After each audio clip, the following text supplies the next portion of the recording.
নমস্কার। যারা ফেসবুক লাইভে প্রত্যহ মায়ের সৎসঙ্গ অনুষ্ঠানটি দেখে তাদের সৎসঙ্গে সবাইকে খুব স্বাগত। আজকে যে বিষয়টা মা সৎসঙ্গে এনেছেন আলোচনার বিষয়ের মধ্যে, সেটা খুব একটা গূঢ় এবং খুব একটা গুরুগম্ভীর একটা সাবজেক্ট, সেটা হচ্ছে চিতা সাধনা। চলে যাব মায়ের কাছে। মা, তন্ত্রের এই নিগুড় তত্ত্বের আলোচনা যদি আপনি আমাদের এই বিষয়টা নিয়ে বলেন।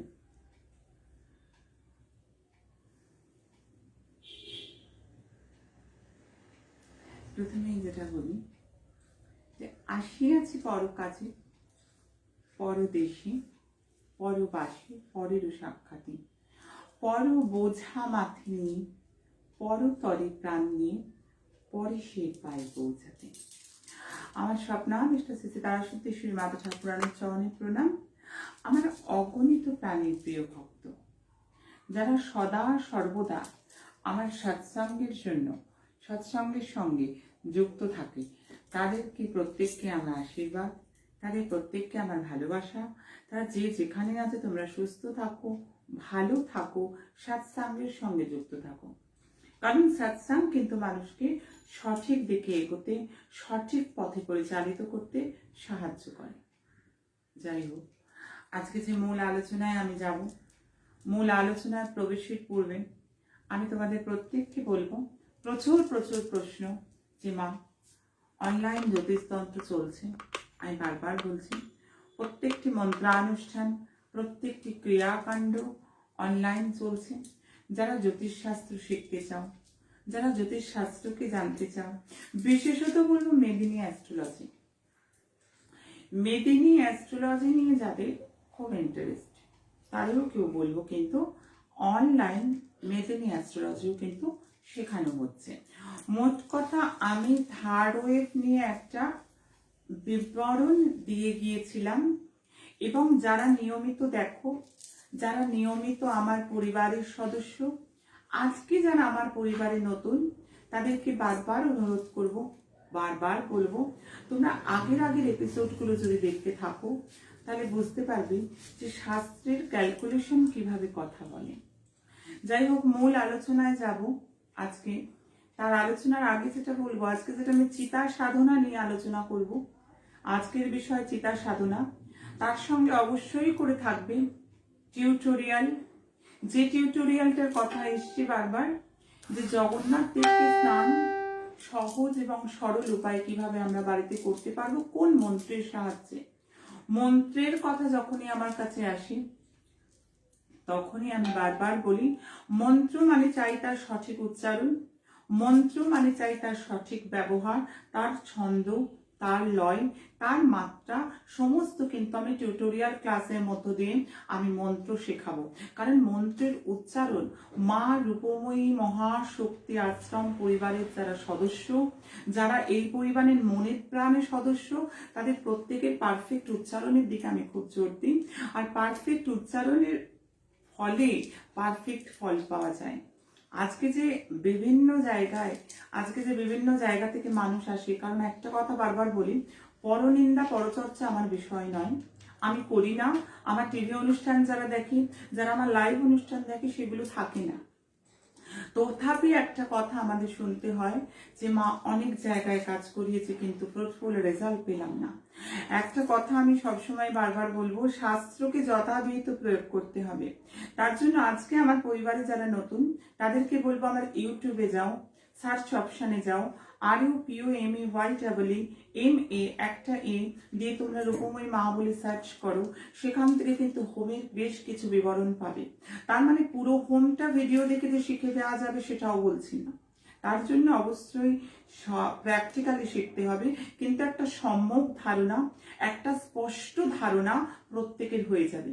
কারণ শাস্ত্র সম্পর্কে কিন্তু স্পষ্ট ধারণাটা আমি বলবো ভীষণ প্রয়োজন। কারণ আজকে যে আমি চিতা সাধনা নিয়ে আলোচনা যাব, আমি প্রত্যেককে বলবো, বন্ধু বান্ধব প্রত্যেককে অ্যাড করে নাও। আজকের তন্ত্রের একটা নিগুড় বিষয় চিতার সাধন নিয়ে আলোচনা করব।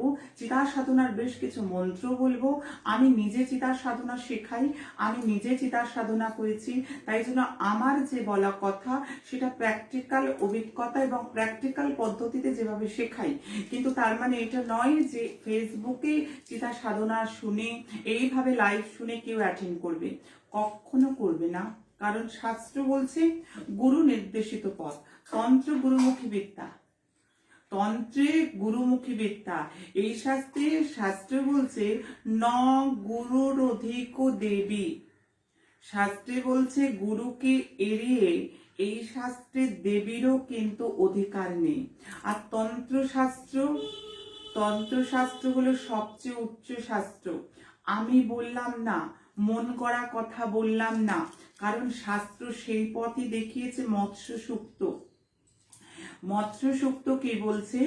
দেবী নঞ্চ যথা দুর্গা বর্ণনাং ব্রাহ্মণো যথা তথা সমস্ত শাস্ত্রানাং তন্ত্রশাস্ত্র মনুত্তমম। অর্থাৎ দেবীদের মধ্যে মা দুর্গা যেমন শ্রেষ্ঠা, বর্ণের মধ্যে যেমন ব্রাহ্মণ শ্রেষ্ঠ, তেমনি সমস্ত শাস্ত্রের মধ্যে, সংস্কৃত কি বলছে? তথা সমস্ত শাস্ত্রানাং তন্ত্রশাস্ত্র মনুত্তমম। অর্থাৎ সমস্ত শাস্ত্রের মধ্যে যত শাস্ত্র আছে, সমস্ত শাস্ত্র, কেন যত শাস্ত্র আছে তার মধ্যে এই শাস্ত্র উত্তম। এখানে একটা প্রশ্ন আসতে পারে, আমি শেখাই, আমি প্রত্যেকদিন ক্লাস নেই, বহু তান্ত্রিক দেশ বিদেশ, অঘরী শৈবাচারী প্রত্যেকটা মার্গের সাধক এসে শেখে এখানে। তাই তাদের উদ্দেশ্যে বলবো কেন উত্তম? কারণ এর মধ্যে সমস্ত রয়েছে। মা আমার কালো কেন? যারা আঁকে বা যাদের বাড়িতে বাচ্চা আছে, তারা যদি রঙের প্রত্যেকটা রং প্ল্যানেটের মধ্যে একসঙ্গে মেশাও, সমস্ত রঙের মিশ্রণে কালো রঙের উৎপত্তি হয়। হ্যাঁ, শাস্ত্র তাই বলছে যে মায়ের মধ্যে সমস্ত শক্তি বিদ্যমান, মায়ের মধ্যে সমস্ত কিছু আছে। ঠিক তেমনি তন্ত্রশাস্ত্রের মধ্যে সমস্ত কিছু বর্তমান। যেরকম জন্য দুধ সুষম খাদ্য, দুধের মধ্যে ছানা, দুধের মধ্যে মাখন, দুধের মধ্যে সর্বৈবভাবে সমস্ত গুণ বর্তমান, সমস্ত কিছুই দুধের মধ্যে লুকিয়ে আছে। তদ্রূপ তন্ত্রশাস্ত্রের মধ্যে যা কোনো শাস্ত্রে নেই, যা কোনো ভাবে নেই, তা কিন্তু একমাত্র বিরাজমান তন্ত্রশাস্ত্রের মধ্যে, তন্ত্রশাস্ত্রের মধ্যে। তাই জন্য বলতে তথা সমস্ত শাস্ত্রানাং তন্ত্রশাস্ত্র মনুত্তমম। অর্থাৎ উত্তম হতে হতে উত্তম শাস্ত্র তন্ত্রশাস্ত্র। তাই জন্য এই তন্ত্রশাস্ত্র গুরুমুখী বিদ্যা। আমি বারবার বলবো, গুরু পদ প্রান্তে বসে শিখতে হয়। আর বাংলার বুকে, ভারতবর্ষের বাংলার আনাচে কানাচে এবং বহু দেশে বিদেশে বহু তান্ত্রিককে আমি তৈরি করেছি, বহু তান্ত্রিক তৈরি হয়েছে। তন্ত্র মানে কখনোই নয় শুধুমাত্র আকর্ষণ, বশীকরণ, মারণ, উচ্চাটন, এগুলো একটা পার্ট অফ তন্ত্র। এটা একটা পার্ট অফ তন্ত্র, এটাই কিন্তু মূল তন্ত্র নয়।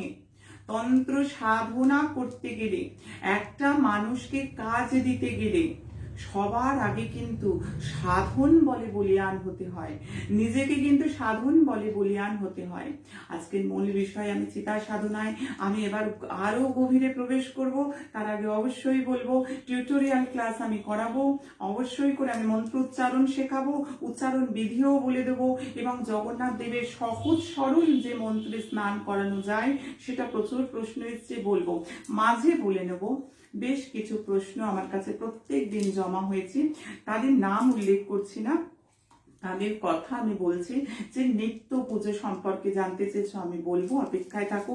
বিপত্তারিণী পুজো বিধি সম্বন্ধে জানতে চেয়েছো, অপেক্ষায় থাকো। বিপত্তারিণী পুজোর আগেই কিন্তু আমি জানাবো, তোমরা চোখ রাখো, আমি অবশ্যই কিন্তু বলে দেবো পন্থা, মন্ত্র, কি কারণে 13টা ফল দেওয়া হয়, এক্সেট্রা এক্সেট্রা। পুরো আমি বলতে শুরু করলে ওপর নয়, কারণ আমি কিন্তু শেখাই, আমার কাছে গুরুকুলে কিন্তু ছাত্ররা সাধকরা তৈরি হয়। ভারতবর্ষের এবং ভারতবর্ষের বাইরে সাধকদের জন্মস্থান, তন্ত্র পীঠস্থান, তন্ত্র সাধন পীঠ। চলে যাব তারপরের প্রশ্ন আমার কাছে মালা সংস্কার নিয়ে এবং মালা শোধন পদ্ধতি নিয়ে। বেশ, আমি জপ থেকে শুরু করে ত্রিবিধ জপের প্রকারভেদ থেকে যে ত্রিবিধ জপ রয়েছে তার জন্য কোন আঙুল, কোন ফিঙ্গারিং এবং পথে ঘাটে জপ করা যায় কিনা এবং মালা শোধন পদ্ধতি সমস্ত বিস্তারিত এবং শাস্ত্রসঙ্গত।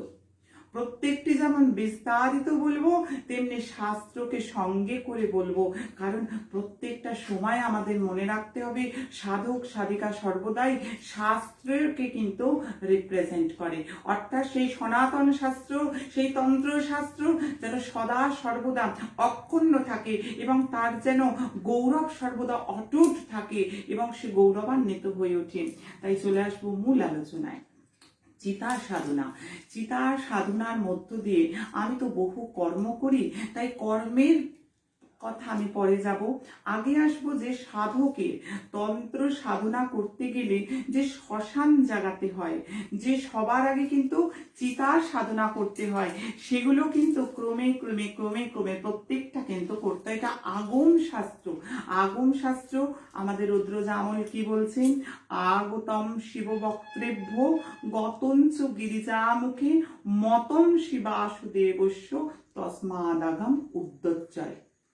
এই যে উচ্চতে যে শাস্ত্র বলল রুদ্রজামল যে শিবমুখ থেকে আগত, গিরিজা মুখে গত এবং বাসুদেব সম্মত, এই শাস্ত্র কিন্তু এইভাবে, তাই এই শাস্ত্রের নাম আগম শাস্ত্র।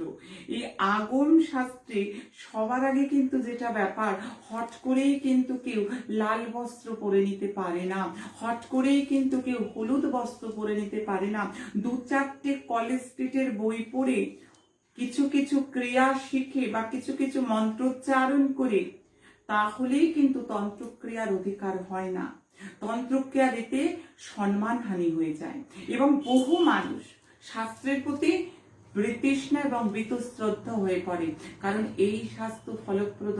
আমি আবারও একবার বলবো, যদি সঠিক পদ্ধতিতে ক্রিয়া করা যায়, সঠিকভাবে ক্রিয়া করা যায়, তন্ত্র কথা বলে। তন্ত্র কথা বলে।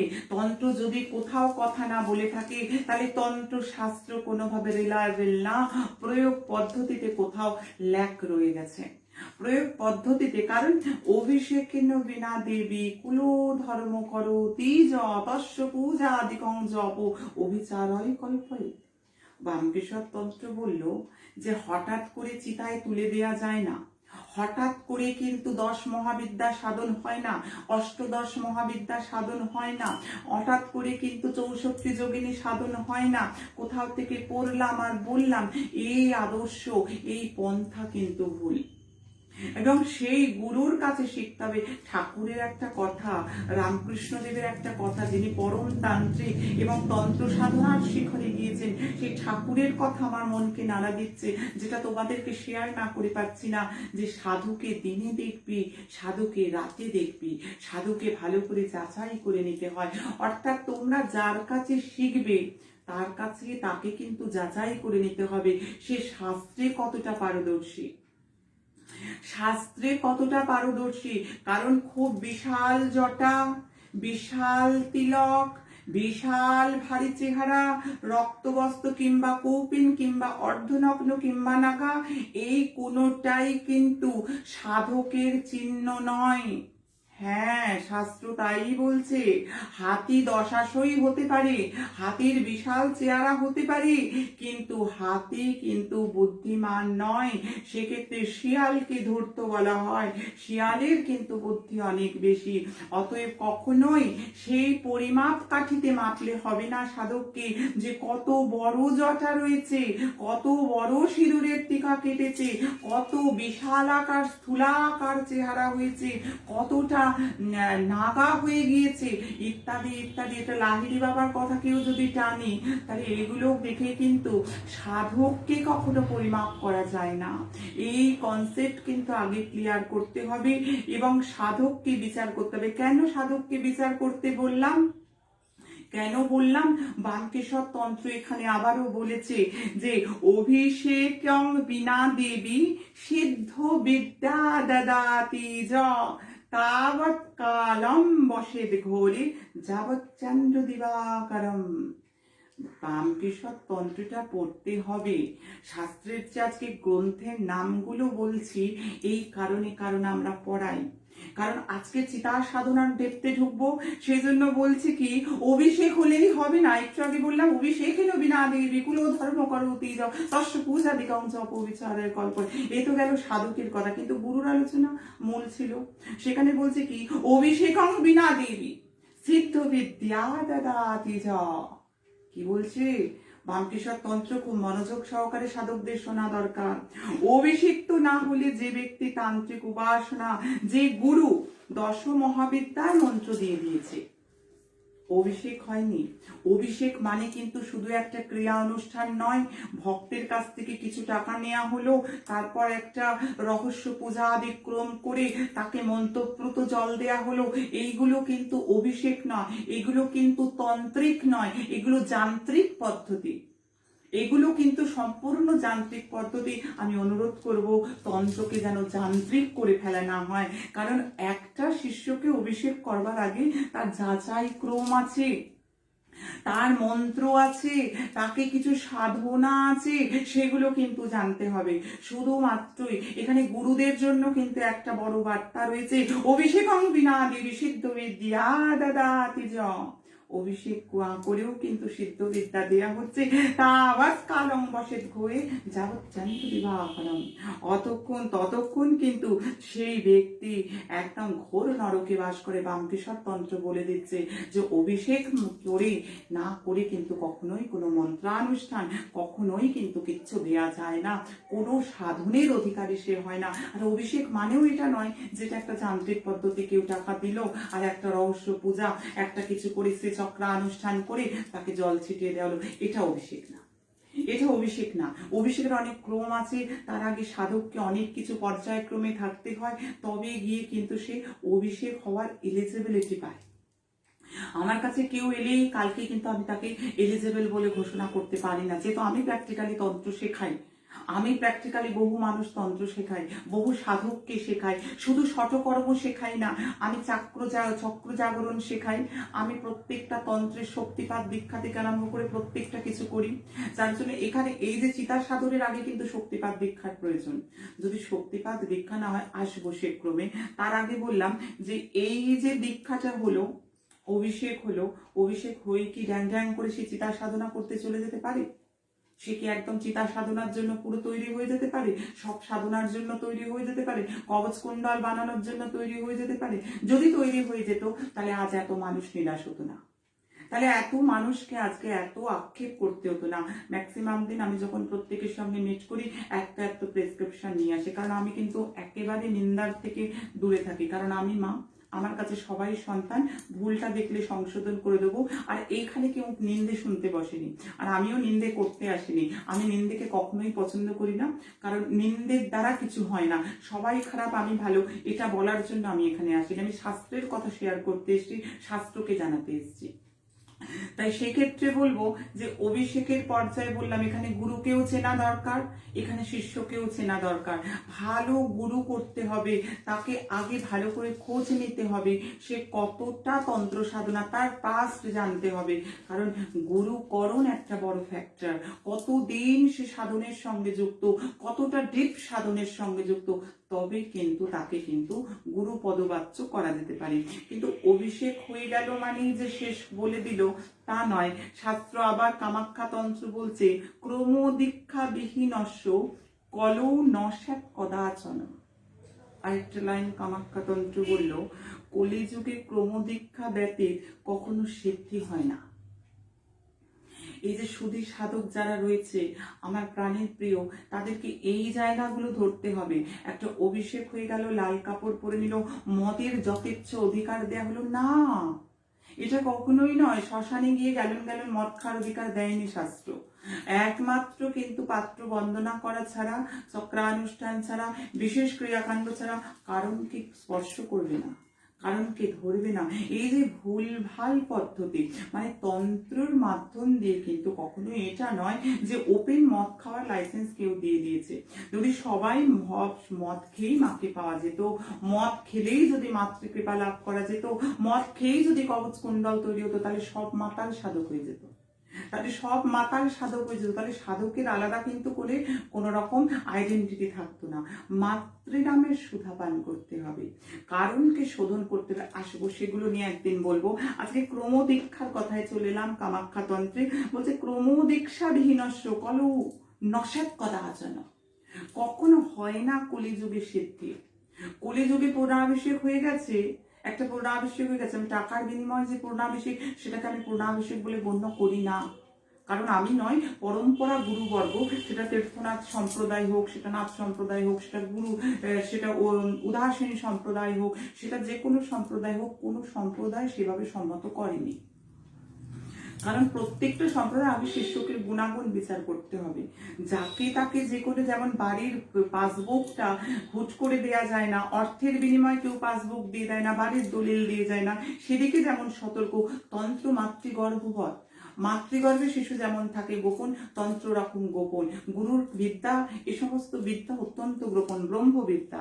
শাস্ত্র আরো কি বলছে, যদি ভাগ্য বসা দেবী ক্রম দীক্ষা চ জায়তে তদা সিদ্ধির ভবেত্তেষ নাত্র কার্য বিচারণা। ক্রম দীক্ষা বিহীনস্য কথং সিদ্ধি কলৌ ভবে ক্রমং বিনা মহেশানি সর্বং তেষাম বৃথা ভবে।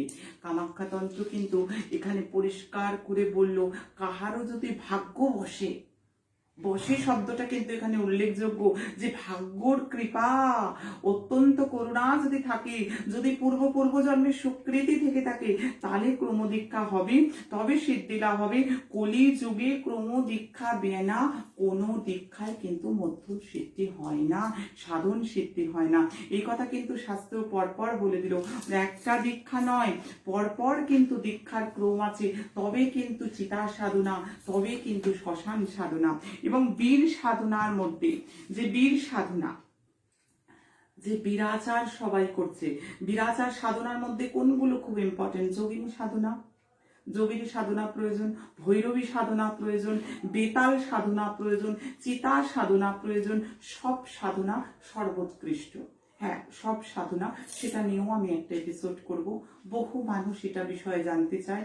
এই সমস্ত বিষয় আমি অবশ্যই বলবো, প্রত্যেককে শেখাবো, প্রত্যেকের কথার উত্তর দেব, প্রত্যেককে শাস্ত্রটা জানবো। তবে এখানে জানতে হয়, হুটহাট করে আজকে একটা তারাপীঠ গেলাম, গিয়ে চিতার উপর বসে পড়লাম, তারাপীঠের নাম করলাম, কিন্তু অনেক চিতাই রয়েছে বিভিন্ন জায়গায়, চিতায় আরোহণ করে বসলাম, তাহলে কি একটা চিতা সাধনা হয়ে যেত? তাহলে সমস্ত যারা ওই যে ডোম রয়েছে, যারা মৃতদেহ সৎকারে সাহায্য করছে, তারা সবাই সাধনা হয়ে যেত। এইভাবে চিতার উপর উঠে পড়লেই চিতা সাধনা নয়। শাস্ত্র এখানে বীরতন্ত্র কি বলছে, অষ্টমাঞ্চ চতুর্দশাম পক্ষয়োরু ভয়োরূপী কৃষ্ণ পক্ষে বিশেষণে সাধয়ে বীর সাধনা। সাধনার জন্য তিথির দরকার, সাধনার জন্য নক্ষত্রের দরকার। কৃষ্ণপক্ষ কিংবা শুক্লপক্ষের অষ্টমী কিংবা চতুর্দশীতে কিন্তু এই সাধন হয়ে থাকে। একেবারে মূল গভীরে প্রবেশ, একদম তোমরা এটাকে তোরণ বলতে পারো বা প্রবেশদ্বার, চিতা সাধনার প্রবেশদ্বার। যে আগে আমাদের তিথিটা জানতে হতো, আগে আমাদের চিঠিটা জানার পর মূল নৈবেদ্য করতে হবে। এই যে নৈবেদ্য প্রকরণে যাব, সাতটি আগে মূল নৈবেদ্য, এছাড়া একাদশ নৈবেদ্য হয় চিতা সাধন করতে গেলে। কি দিয়ে নৈবেদ্য হয় সেগুলোও বলবো, কারণ জানা বিষয়। সবাই শিব পুজো করে কিন্তু যাবক নৈবেদ্য জানে না, সবাই নৃসিংহ চতুর্দশী করে কিন্তু পানকাম নৈবেদ্য জানে না। পনকাম নৈবেদ্য ছাড়া কখনো নৃসিংহ আরাধনা হয় না। যারা আজ আমার পরিবারে নতুন, যারা এই মুহূর্তে দেখছে, তাদেরকে একটাই কথা বলবো, ইউটিউবে চলে যাও, রূপময়ী মা বলে সার্চ করো, RUPOMAYEE স্পেস দিয়ে MA সিঙ্গেলে, সেখানে পনকাম নৈবেদ্য দেখো। নৃসিংহদেবের আরাধনা করছো, নৃসিংহদেবের নৈবেদ্য নেই। ভগবান শিবের আরাধনা করছো, ভগবান শিবের নৈবেদ্য নেই। রান্না তখন স্বাদ হয় যখন মশলা ঠিক ঠিক পড়ে, সাধন তখন সিদ্ধ লাভ করে যখন ঠিক ঠিক প্রক্রিয়া অনুকরণ বা অনুসরণ করা যায়, অনুকরণ নয় অনুসরণ করা যায় সদ্গুরুর সান্নিধ্যে। এই যে সাতটা নৈবেদ্য হবে, এইখানে যে চিতার উপর বসবে, কোন রকম চিতায় বসা যায়? অসংস্কৃতা চিতা গ্রাহ্য নত সংস্কৃতা চণ্ডাল দেশু সংপ্রাপ্তা কেবল শীঘ্র সিদ্ধিতা। তন্ত্রসার থেকে বললাম, শাস্ত্রগুলো পড়তে হয়, তবে শাস্ত্র কাউকে জানানো যায়, তবে শেখানো হয়। এই চিতা সাধনা আমি নোট দিয়ে ভর্তি করি না। চিতা সাধনা মানে চিতার উপর উঠে একটা আগুন জেলে শীতকালে তাপ পোহানোর মতন, অথবা পিকনিকে বেশ রান্না করার মতন আগুন জেলে একটা হোম করা, এটাকে চিতা সাধনা বলে না। চিতা জাগানো একে বলে না। চিতা প্রদক্ষিণ ক্রিয়া আছে, গুরু পরম্পরা থেকে প্রাপ্ত, গুরু মুখ থেকে যেভাবে প্রাপ্ত সেভাবে আমি শেয়ার করছি, কারণ তন্ত্র গুরুমুখী বিদ্যা। সদ্গুরু সান্নিধ্যে না থাকলে তন্ত্র কিন্তু যন্ত্র হয়ে যাবে, কাজ দিতে চাইবে না, এবং জং পড়া যন্ত্র হয়ে যাবে, কাজ মোটেই দেবে না। যদি সঠিকভাবে ক্রিয়া করা যায়, নিজের মধ্যে সেই শক্তি যেমন জাগৃত হবে, নিজের ঊর্জা জেগে যাবে। আর তার আগে কিন্তু শক্তিপাত দীক্ষা ম্যান্ডেটারি, এখানে নারী জ্ঞান থাকা দরকার। তবে এই যে কথা বলছি, তন্ত্রের সঙ্গে যোগের একটা মেল বন্ধন রয়েছে। কোন নারীর সঙ্গে কোন নারীর ঠিক কানেক্ট হলে গুরু কখন কাকে শক্তিপাত দীক্ষা করবেন, সেইগুলো কিন্তু একেবারে গুচ্ছ বিষয়, একেবারে অভ্যন্তরস্থ বিষয়। তারপর গিয়ে কিন্তু চিতা সাধন। 7টি নৈবেদ্য হবে, আঙট কলা পাতার মধ্যে হবে, আঙট কলা পাতা। এই যে কথা, কি কি হবে নৈবেদ্য? না স্বামীস নৈবেদ্য হবে। কি কি হবে? সেখানে কাঁচা মাংস থাকবে, সেখানে ছোলা ভাজা থাকবে। এই ছোলা ভাজা নিয়ে একটা আলাদা এপিসোড করব, যে কেন ছোলা ভাজা দেওয়া হয়। যখন পঞ্চমুণ্ডী আসন জাগরণ শেখাবো, সেখানে যে আজকে আমরা কবচ করি, আজকে আমার করা কবচ এত ফলপ্রদ হয় কেন? কারণ আমি সিদ্ধ পঞ্চমুণ্ডী আসনে বসে কবচ তৈরি করি। সেই কবচ তবে কিন্তু জপ করলে ফলপ্রদ হয়ে যাচ্ছে, মানুষ কিন্তু ফল পাচ্ছে। অর্থাৎ শাস্ত্র যে বিধি নির্দেশ দিয়েছে সেই অনুযায়ী যদি না চলি, তাহলে কখনোই কিন্তু ফল দিতে পারবো না। ওম হুম শ্মশানধিপ ইমং স্বামী সান্য বলিং গৃহ্ণ গৃহ্ণ গৃহ্ণাপয় বিঘ্ন নিবারণ কুরু সিদ্ধিং মম প্রদচ্ছ স্বাহা। এই যে মন্ত্রে বলিটা নিবেদন করব, এখানে কাঁচা রক্ত, কাঁচা মাংস, সমস্ত নৈবেদ্য এবং ভূতাবাহন। এই যে একাদশ নৈবেদ্য যেটা বললাম, সেখানে কিন্তু এখানে শ্মশান অধিপতির নৈবেদ্য হবে, চিতা অধিপতির নৈবেদ্য হবে, চিতার দিক নির্ণয় করে নৈবেদ্য হবে। এগুলো দিকের নৈবেদ্য আছে। ও চিতা সাধনের পূর্বে চিতা প্রদক্ষিণ ক্রিয়া রয়েছে, সেই প্রদক্ষিণ ক্রিয়া হবে। শ্মশান কালের নৈবেদ্য হবে, শ্মশানেশ্বর মহাদেবের নৈবেদ্য হবে, সাঙ্গ পাঙ্গ উপাঙ্গের প্রত্যেকের নৈবেদ্য হবে। আবরণ দেবতা, অঙ্গ দেবতা, ডিটেলস যখন গুরুমুখ থেকে শুনবেন তখন কিন্তু বুঝতে পারবে। এর মধ্যে বিশেষ নৈবেদ্য যে 7টা আরো নৈবেদ্য হবে একাদশ নৈবেদ্য ছাড়া, তার মধ্যে রুরু ভৈরব, সংহার ভৈরব, শ্মশান ভৈরব। এই যে সাধনা, এই যে সাধনা বসে চিতার মধ্যে অসংস্কৃত চিতা, যেটা পরিষ্কার হয়নি, চণ্ডাল দাহ হয়েছে, তার আগে তিথি নক্ষত্রের সমাবেশ বললাম, তার উপর চড়ে বসতে হবে। চড়ে বসার কিন্তু আসন আছে, সেই নির্দিষ্ট আসনে খড়পর সামনে রেখে, চণ্ডালের হাড্ডি সামনে রেখে, জাগৃত খড়পর রেখে সেই মন্ত্র, গুরু প্রদত্ত মন্ত্র, যেটা এখানে শেয়ার করব না, সেই মন্ত্রের প্রথম কিন্তু সাধনা চলবে, সারা রাত সাধনা চলবে। অন্তত কমপক্ষে এটা 41 দিনের একটা প্রথম ক্রম।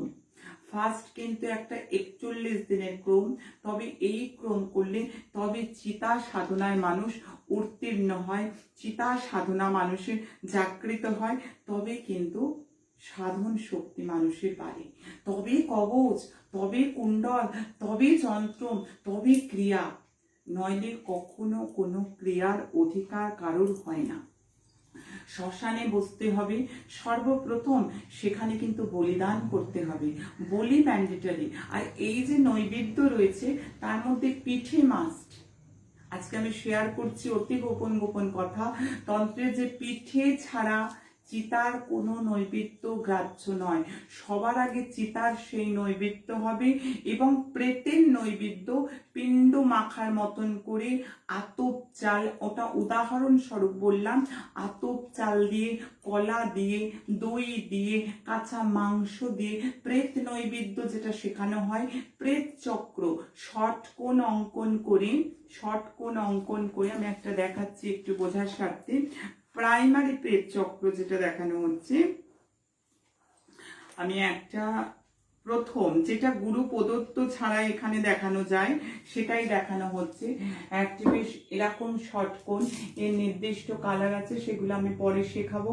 এর বাইরে একটা বৃত্ত হবে, এইভাবে কিন্তু একটা প্রেত চক্র। এছাড়াও বহুবিধ প্রেত চক্র রয়েছে, বহু পন্থা অনুযায়ী প্রেত চক্র রয়েছে।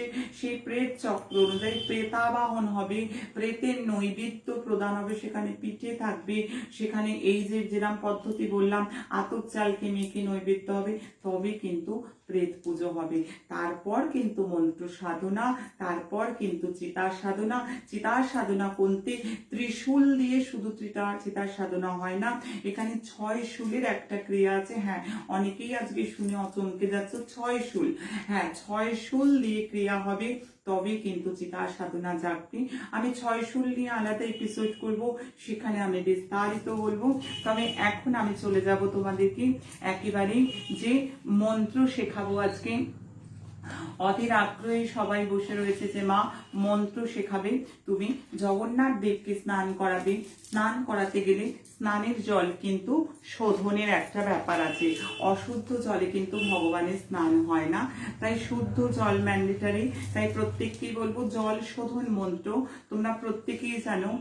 ওম গঙ্গে চ यमुने चैव गोदावरी सरस्वती नर्मदे সিন্ধু কাবেরী জলস্মিন সন্নিধিন কুরু।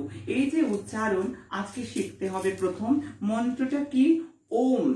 ওম শব্দটা যেটা ওম, এই যে শব্দটা আমি ঘোর করে কাছ থেকে দেখাবো। ওম, এই যে শব্দের উচ্চারণটা হবে আ যুক্ত ওম, ওম, আ যুক্ত হর্ষ ওম, আওম। ওম শব্দটা ভুল, এই শব্দটা ভুল, এই শব্দটা টোটাল যে ওম শব্দটা, এটা টোটাল ভুল, এটা ক্রস, এটা রাইট। আওম, এই আওম শব্দটা করতে গেলে মুখটা কিন্তু আমাদের হাঁ করে নিতে হয়, একটু বড় করলে হয় আওম। শাস্ত্র বলছে নাভিমণ্ডল থেকে শ্বাস কিন্তু উঠবে। এগুলো যোগের তত্ত্ব আমি শেখাই, যেহেতু যোগ সাধনা। এরাম উঠবে, কখনো ওম করলে মুখটা ছোট হয়ে আসে, এটা কিন্তু শাস্ত্র বলছে যথার্থ নয়।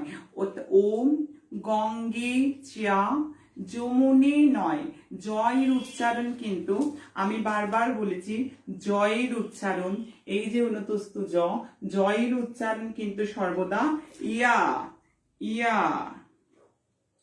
জয়ের উচ্চারণ কিন্তু ইয়া, ইয়া হবে, ইয়া।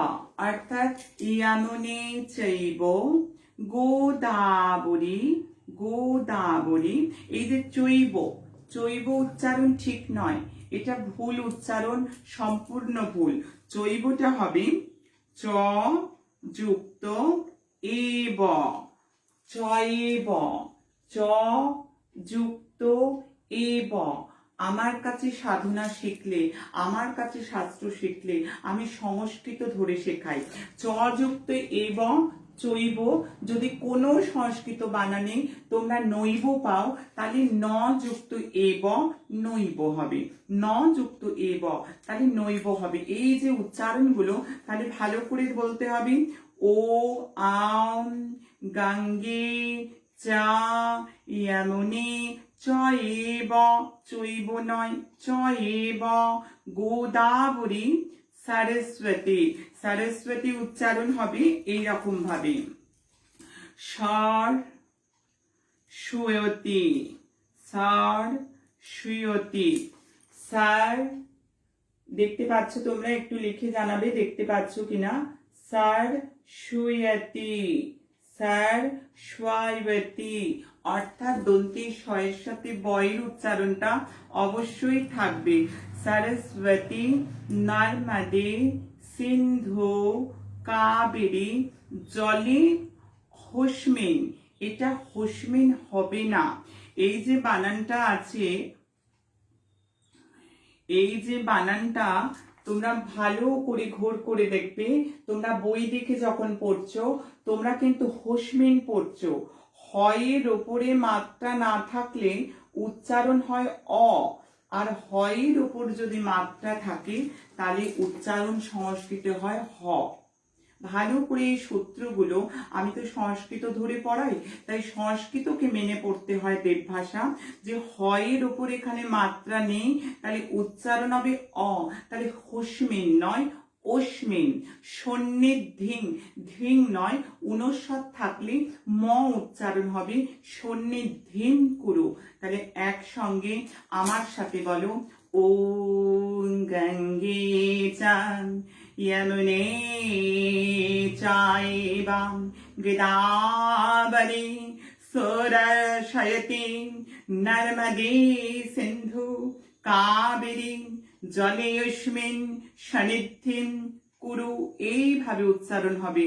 ওম গঙ্গে চ যমুনে চৈব গোদাবরী সরস্বতী নর্মদে সিন্ধু কাবেরী জলে অস্মিন সন্নিধিং কুরু।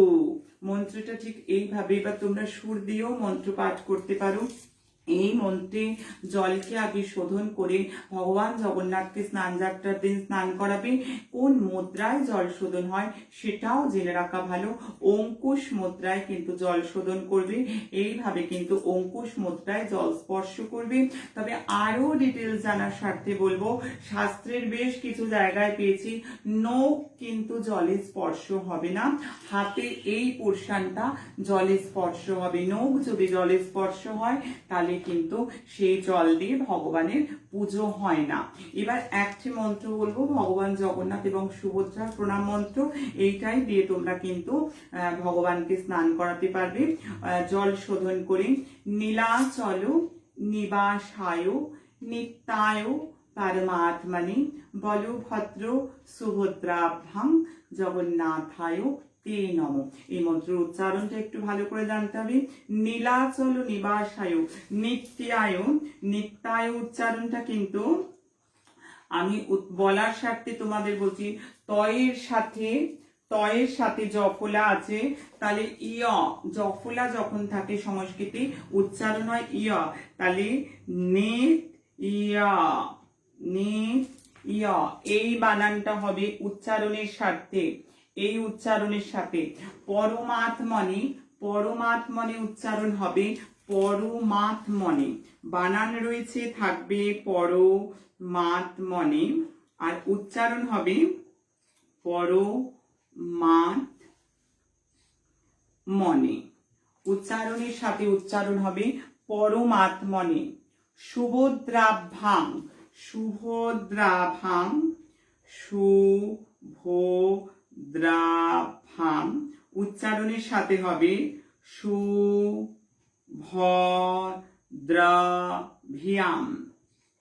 সুভদ্রাভ্যাং উচ্চারণের স্বার্থে কিন্তু সুভদ্রাভ্যাং। নম যেখানে আছে বিসর্গয় সেখানে হ উচ্চারণ হবে। আমার সাথে একসাথে প্রত্যেককে একটু বেশ ছন্দ করে। নীলাচল নিবাসায় নিত্যায় পরমাত্মনে বলভদ্র সুভদ্রাভ্যাং জগন্নাথায় নমো নমঃ। নীলাচল নিবাসায় নিত্যায় পরমাত্মনে বলভদ্র সুভদ্রাভ্যাং জগন্নাথায় তে নমঃ। বিসর্গ আছে, হ উচ্চারণ হবে। আজকে অনুষ্ঠান এই অবধি রাখবো, সময় যে নাই তবু বলে যাই, তোমরা দেখতে থাকো। তোমরা অবশ্যই প্রচুর শেয়ার করো, বহু মানুষ যাতে শাস্ত্রকে জানতে পারে, শাস্ত্রকে শিখতে পারে। তোমাদের একটা শেয়ারে অনেক মানুষ কিন্তু শাস্ত্র সম্বন্ধে যথেষ্ট ধারণা করতে পারবে। আমি ছিলাম, আমি আছি, আমি থাকবো।